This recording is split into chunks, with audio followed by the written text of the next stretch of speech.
Out of all the anime that have aired on television since the pioneering premiere of Tetsuwan Atom in 1961, half began broadcasting after 2010. Let me repeat that.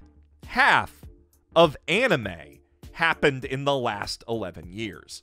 Well, that's a slight oversimplification. The Redditor who tallied all this up didn't count movies, which have increased in production frequency over the years, but not quite so exponentially, or OVAs, which have declined dramatically since the late 90s and are now mostly just bonus episodes for TV anime. Also, TV anime in the 70s and 80s tended to run several times longer than they do now, sometimes spanning multiple years, and while those 2 decades together only account for 1/8 of the total number of series in existence, all of that does add up, and the halfway mark for total minutes of anime made is probably closer to the early 2000s.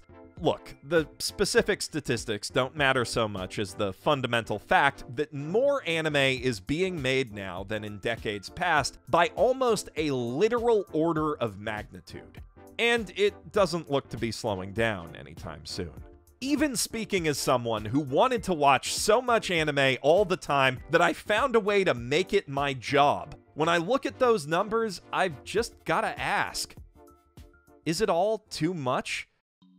From the perspective of the people who actually have to make it, the answer's an almost unequivocal yes. Japanese animators are both grossly overworked and disgustingly underpaid, which in turn means that burnout rates for the industry are sky high, and the supply of animators hasn't even remotely kept up with this exponentially rising demand for animation.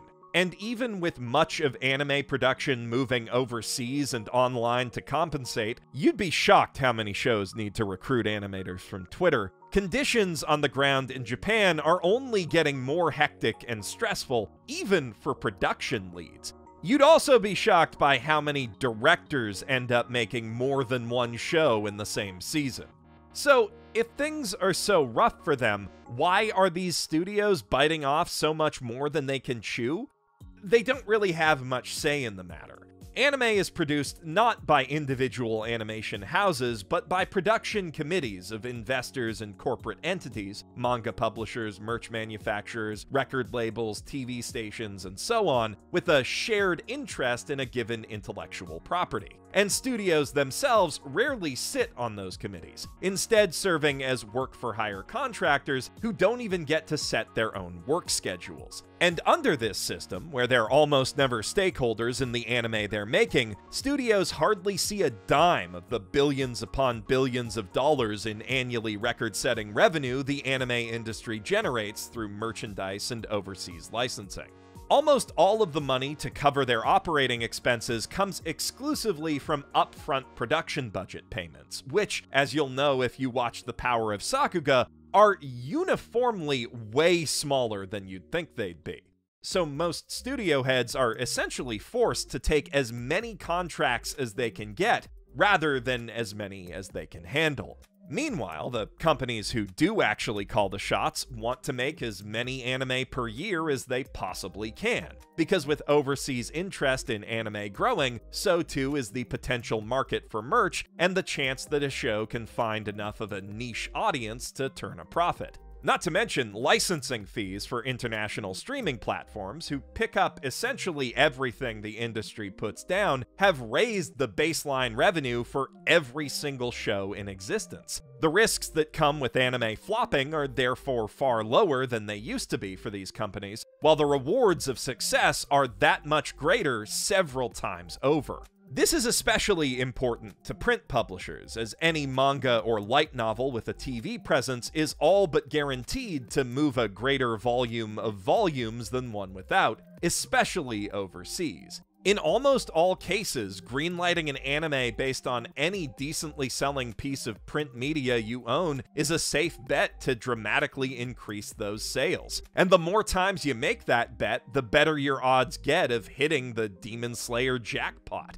And I suspect that's the reason Kadokawa has recently pledged to produce 40 anime annually for the foreseeable future.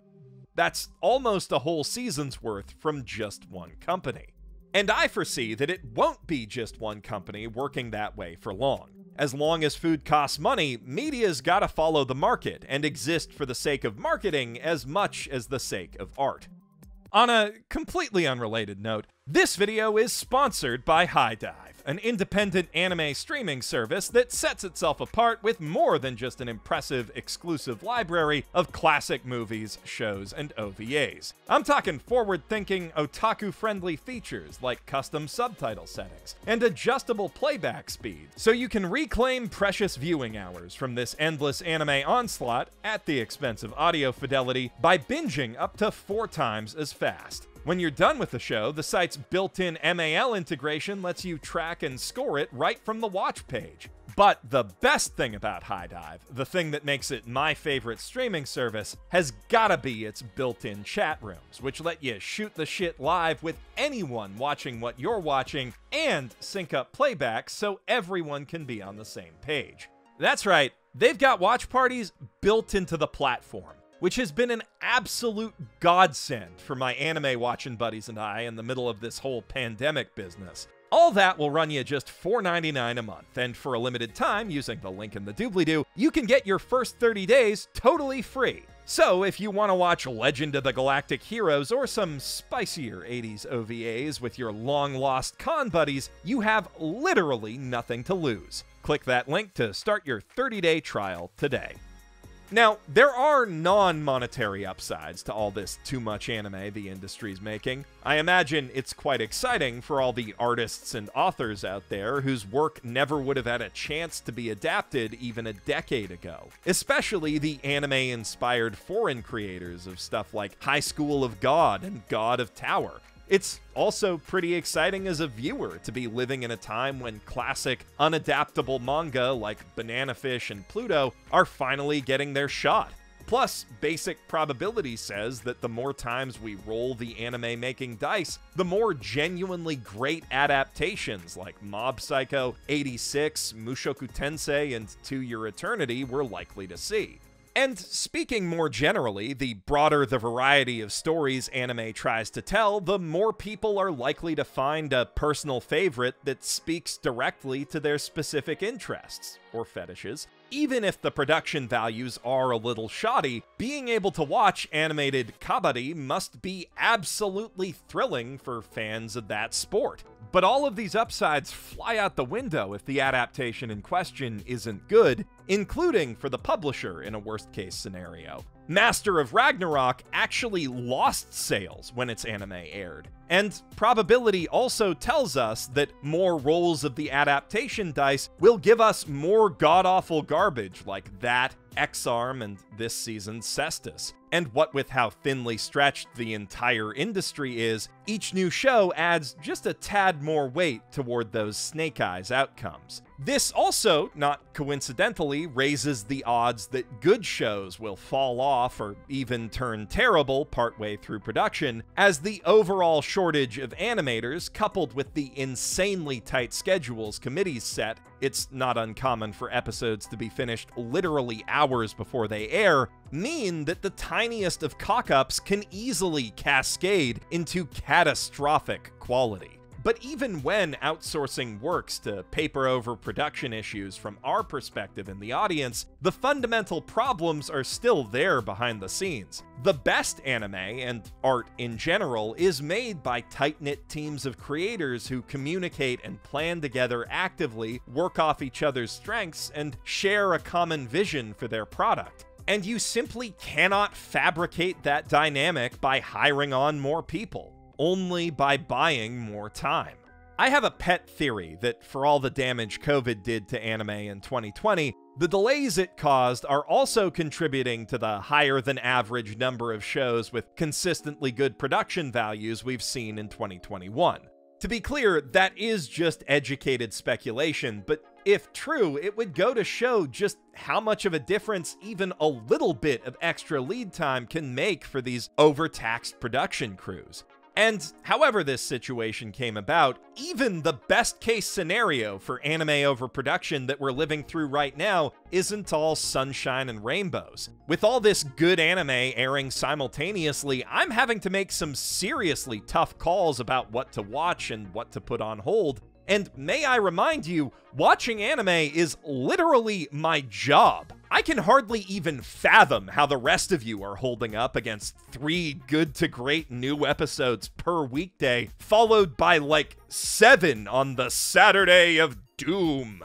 And while there's too much good anime for me to watch it all may sound like a petty non-complaint, given how much of the English-speaking anime fandom revolves around real-time social media discussions of current episodes, it's actually killing a ton of the fun of watching all but the biggest shows, since the community is more splintered around what they're watching than usual. Odd Taxi is perhaps the best written story of any kind I've seen in ages. One of the villains was driven to murderous madness by bad gacha luck. It's literally perfect. Yet, as I pessimistically predicted in my seasonal video, no one is watching it. Why aren't you watching Odd Taxi? Moreover, I have a bad feeling that many of these incredible shows that can't find room in the spotlight right now won't find it ever. Because as anyone who's been watching seasonally for a while can tell you, on hold is just the polite form of dropped, and plan to watch is a statement of willful self-delusion. Another symptom of just how much good anime the industry's been pumping out in the last decade is that we fans have a much shorter memory than we used to. Not to get all boomer on ya, but back in my day, which wasn't really that long ago, I'm talking late 2000s, and I'm hardly the first person to make this observation, but the anime community really was different back then. There were certain shows that everyone just collectively agreed were the absolute best. Classics that every fan needed to watch, or at least give a shot. Cowboy Bebop, Evangelion, Akira, Ghost in the Shell, Full Metal Alchemist, Code Geass, Gurren Lagann, Death Note, and even beyond those, there was this whole culture of cult classic recommendations between friends. Shows that those really in the know knew were where it was really at. Your Paranoia Agents, Monsters, Mongolian Chop Squads, Utenas, Kino's Journeys, Princess Tutus, Escaflones, Gankutsuos, Initials D, and Metabotses. A lot of these shows, and many more besides, changed how I look at art, and I wouldn't have found many of them, probably wouldn't even be doing this now, if wise friends with broader tastes and faster internet than mine hadn't turned me on to them. So, thanks, Sean. I try my best to pass that forward to you guys now when I can, even though the algorithm really doesn't like it, but that culture really hasn't existed since, like, Kill la Kill. And part of that is due to the community growing and diversifying in taste, but most of it comes down to there simply being too much content to parse it all. Like, sure, you might believe me when I say Captain Tyler or Beck or Paranoia Agent is a goat, but when are you even gonna find the time for those when all your friends are talking up 5 new shows every season at minimum, and you've already got 300 things on your backlog?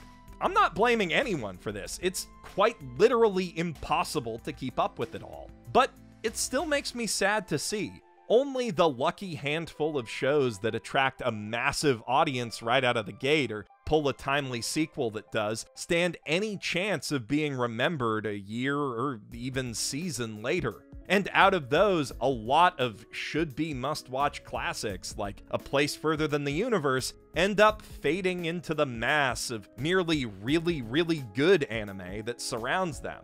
And the cult classics that used to spread by word of mouth, finding their passionate fan bases years after airing, they're just dead in the water now.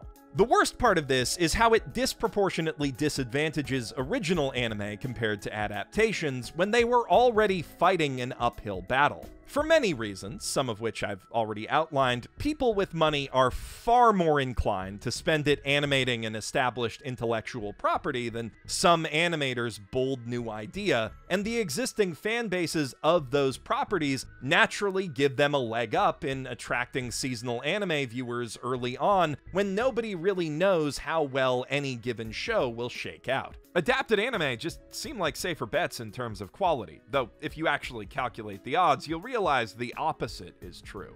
The vast majority of anime are adaptations, yet if you'll recall those undisputed classics I mentioned earlier, Bebop, Eva, Geass, Gurren, not to mention almost every Ghibli movie, a wildly disproportionate portion of the few original anime that do exist rank among the absolute greatest of all time. Which only makes sense if you think about it for a second. These works are made by people who know the medium inside and out and designed to play to its strengths. Like how Vivy, Fluoride Eye's song, kicks off every arc by having its AI idol protagonist sing a new OP for us. It's so cool. I'd estimate that like 1 in 7 anime adaptations are genuinely great, whereas with original series, it's closer to 1 in 3. Sadly, most anime fans never do that math. This season's unusually packed with originals, and over half of them are amazing. Mars Red, Odd Taxi, Backflip, Nomad, Zombieland Saga Revenge, Dynazenon, and Vivy. Yet of those, only Vivy is performing at a level where the community might remember it by year's end, and even with all the clout of an all-star production team and a story written by ReZero's Tape Nagatsuki, 7 adaptations are pulling substantially more viewers than it on MAL. Only one on Anime Trending though, which is ranked by how many people chose that as their favorite. And to be fair, watching Fruits Basket will make you a better person, so it's a completely valid pick. All that said, please don't misinterpret what I'm saying as mere salt over a show I personally think is an absolute masterpiece, not getting the love I personally believe it deserves. You remember what I said about animators and studios not being on production committees? Original anime are the one exception to that rule. The rare chance anime studios get to build their own IP, take control of the creative process, and get a cut of those sweet, sweet merch sales and licensing fees. Just a sliver of the pie, really, but enough to give a few lucky studios like Bones and Kyoto Animation the economic leverage they need to control their own destiny and, more importantly, treat their animators like actual human beings. But this is a double-edged sword. Taking a big stake in an original show is a big financial risk that can ruin anime studios, who rarely have the deep pockets of other production committee members if it doesn't pan out.